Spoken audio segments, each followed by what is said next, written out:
Hey kiddos, Squid General 10 back again with another episode of Platinum Hunter. You should probably know how this works at this point. We'll give a game a review, we'll give the trophy list a review, and a few memes are in there for shits and giggles. In today's episode we're going to be having a look at The Last of Us Remastered, which, fun little tidbit for you, was actually my first game on PlayStation, all the way back in whenever I got it. Feels like ages ago, I think it was 2013. And honestly, if I had to choose, this is probably one of the best games on PlayStation. It's aged pretty goddamn well considering it originally came out in 2013 and a few years later on PS4.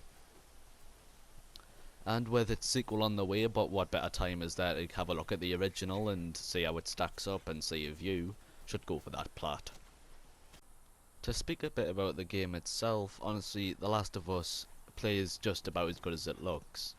The story is probably one of the best you can see. I mean, if you've ever watched any top 10 video game stories, you know, if you're into Watch Mojo, you'll probably see this one show up.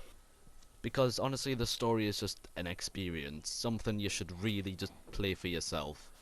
The gameplay is smooth and engaging, and that's probably just made everyone orgasm, but it just feels good to aim and pull the trigger, just like that.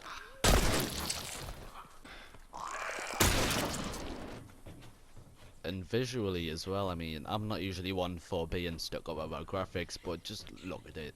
This game is probably one of the most beautiful I've pretty much ever goddamn seen, and it is aged pretty goddamn well. And even as far as music goes, I'm never really one for music either, but I've really picked up to it in this game. Just something about the guitar and the way it just blends with the gameplay. Oh, honestly, it's orgasmic, alright? I've got to say it, the game is just amazing.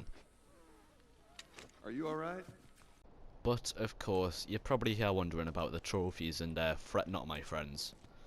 There's 24 trophies in The Last of Us Remastered, but though I must warn you, they are pretty meaty if you're thinking that sounds easy.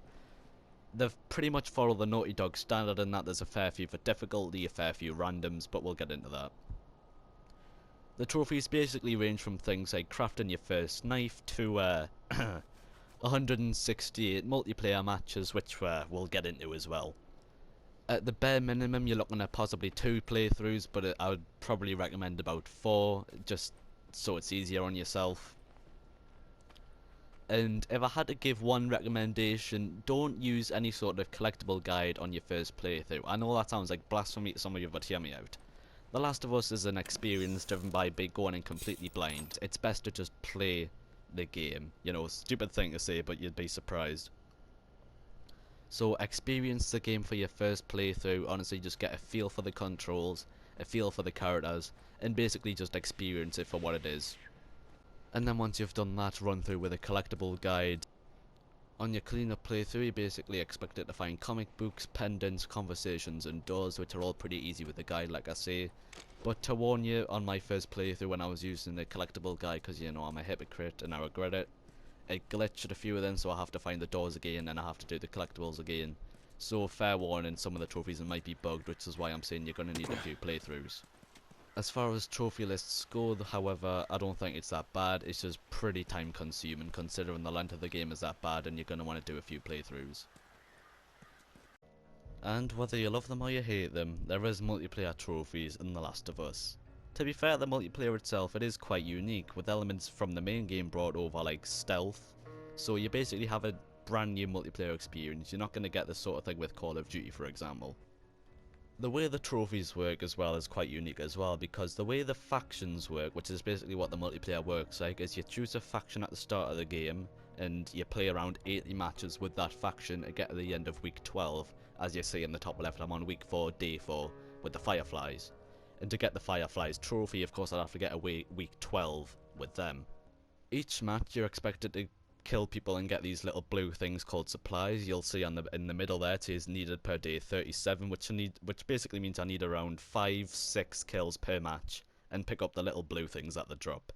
It's pretty easy, but it also means that if you're absolutely getting decimated in a match, it doesn't really matter what you do, as long as you get those kills, you're A-okay. But that also means, on the flip side, if you're winning a match and you didn't get any kills because you've been carried by your team, your people are going to go to hungry, then sick, and then die.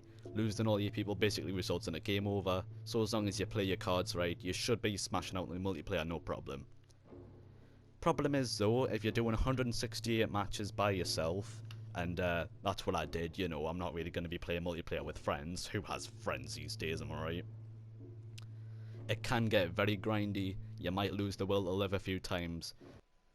So I would recommend cutting the multiplayer section trophies into different parts, like playing a bit of the story, playing a few days worth of the multiplayer, then going back into the story, that sort of thing. It keeps the game a bit more fresh. So, do I think you should play this game? Absolutely. If you've got a PlayStation and you haven't played The Last of Us, honestly I don't know what the hell you've been doing for the past few years. But the $1,000,000 question, do I think you should platinum this game? Honestly, I don't recommend it. As phenomenal as the experience is, the repeated playthroughs and grindy nature of it might actually sour the experience for you a bit. At least in my experience, I felt it kind of drained the overall magic that playing it for the first time gave us. So overall platinum rating, don't platinum it, but just experience it. It's one of the best games on PlayStation right now, and with the sequel right around the corner, you've got no reason not to. That's all I've got to say for this one, and I'll see you in the next one. Bye bye.